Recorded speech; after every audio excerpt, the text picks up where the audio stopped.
Комуналното јавно предпријатие Водовод ќе ја плаќа потрошената електрична енергија по досегашната цена, но само до средината на оваа година. Со сметките што пристигнале заклучно со јануари, не е регистрирано драстично покачување, иако над 25% од вкупните расходи во работењето се однесуваат на овие трошоци. Најголем дел од енергијата се троши за моќните пумпи за црпење вода од бунарите кај Грдовци и нејзин транспорт до филтер станицата во Кочани, за што месечно се плаќаат по околу 1,5 милион денари. Поради тоа, од предпријатието бараат алтернативни начини за снабдување со електрична енергија. Во овој момент ние се уште имаме активен договор со снабдувачот на електрична енергија. Нашиот договор е до месец јуни. Меѓутоа, снабдувањето со електрична енергија ќе биде еден од главните предизвици со кои што ќе се соочува комуналното јавно предпријатие во наредниот период, бидејќи не веруваме дека веќе по оваа цена ќе може да се врши снабдување со електрична енергија. Знаете каква е цената на светските берзи. Ние буквално и со оваа цена на електрична енергија, значи електричната енергија учествува во вкупната цена на водата, може да се каже дека некаде е отприлика грубо така од меѓу 20 и 30%, меѓутоа со евентуално енормно зголемување како што се случи во некои од нашите соседни општини на сметките на струја, тоа би значило учество на електричната енергија практично многу повеќе. Еве, наша соседна општина се соочува со практично сметка за струја која што е поголема од нивниот вкупен приход месечен. Ние стапивме првично со првични контакти со некои фирми кои што изработуваат соларни централи, да видиме предлог, некои проекти, визибилити студии за колку би ни се намалила сметката за електрична енергија. Значи во контакт сме, меѓутоа се уште, значи бидејќи станува збор за нешто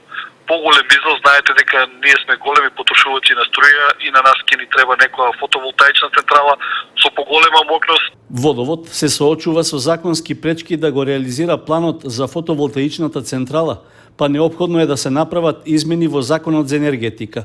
Со сегашните одредби, јавните комунални субјекти не можат да ја продаваат струјата што во одделни периоди би се појавила како вишок.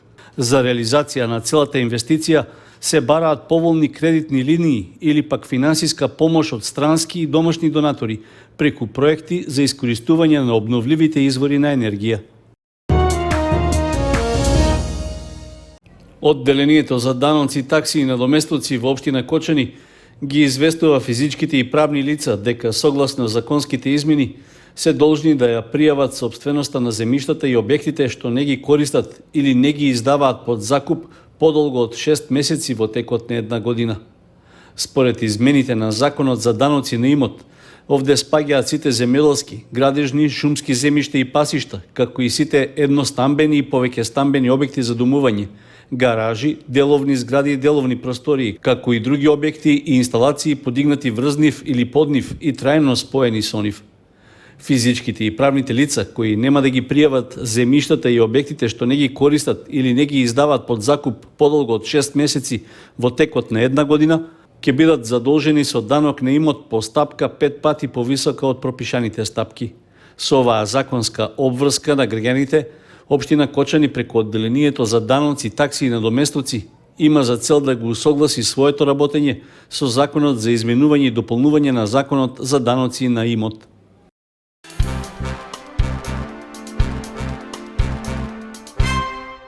Во општина Зрновци во тек се подготвителни активности за решавање на водоснабдувањето на Мородвис, како и за третман на отпадните води од фекалната канализација во Видовиште.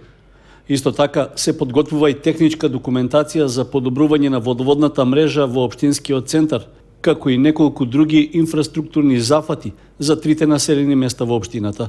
Изготвуваме техничка документација за 4 проекти.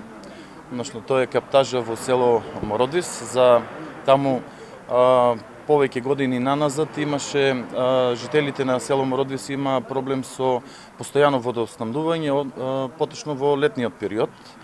Тој проект се обврзуваме со наши буџетски средства заедно со комуналното јавно предпријатие Водна кула да го реализираме. Исто така се изготвува техничка документација за прочистителна станица за отпадни и фекални води во село Видовиште, каде што моментално канализацијата е спроведена во Видовишка река и тоа место представува опасност и за загадување и извор на зарази.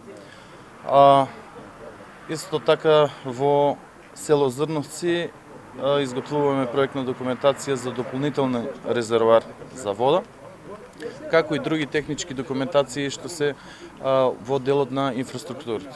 При крај е изработката на документација за простор надвор од опфатот на урбанистичкиот план за Зрновци, а со која е планирано да се гради канализацијски колекторски цевковод со пречистителна станица за отпадни води. Инвеститор на техничкиот проект е локалната самоуправа, а нарачител на проектната документација е UNDP. Недоволен одзив имало на предложениот договорен состанок на жителите кои живеат во источниот дел на Кочани во близина на фабриката Paper Mill. Иако бил упатен јавен повик што помасовно да излезат и да се договорат за натамошно преземање и итни мерки против загадувањето на воздухот од фабричкиот оџак, сепак во паркчето кај атомските згради се собрале само 10 граѓани. Во објавата на социјалните мрежи присутните изразуваат разочараност од несовесноста на своите сограѓани кои воопшто не дошле на средбата, ниту пак излегле од домовите во знак на поддршка на иницијативата. Организаторите на средбата очекувале многу поголем одзив и повеќе предлози и заклучоци за понатамошно постапување во врска со проблемот што ги засега, но масовноста изостанала. И покрај тоа, тие очекуваат да биде закажан нов термин и реализирање на состанок со поголема посетеност. При тоа повикуваат да проработи барем малку совеста кај луѓето за изнаоѓање решение на состојбата во која страдаат сите граѓани на Кочани и околината.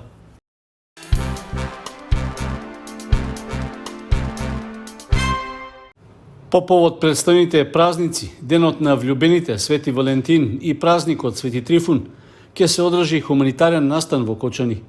Организатор е хуманитарниот активист Тоши Илиев, кој најавува дека на 13 и 14 февруари во периодот од 12 до 17 часот во трговскиот центар ќе биде поставен продажен штанд.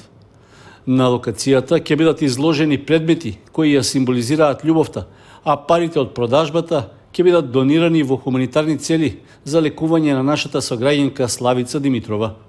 Организаторот ги повикува сите хумани граѓани да се вклучат и да помогнат со мотото "Подарете љубов, подадете рака".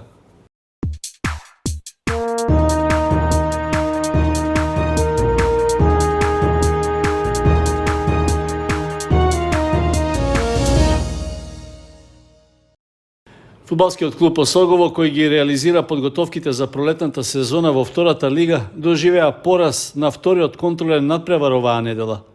На средбата што се одигра на стадионот Никола Мантов против младинската екипа на Брегалницот Штип, жолтосините загубиле со 1:3. Иако на полувремето имале нерешен резултат од 1:1, во вториот дел од надпреварот попуштила концентрацијата, а штипските млади фудбалери успеале да направат изненадување и резултатски пресврат во своја корист.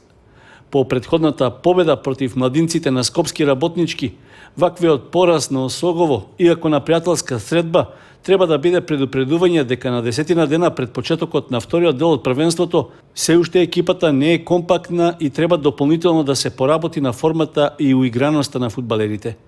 Според планот, до 19 февруари, кога е закажан почетокот на пролетниот дел од првенството, жолтосините имаа закажано и пријателска средба со Кратовски Силекс, но засега нема информации дали и кога таа ќе се одигра.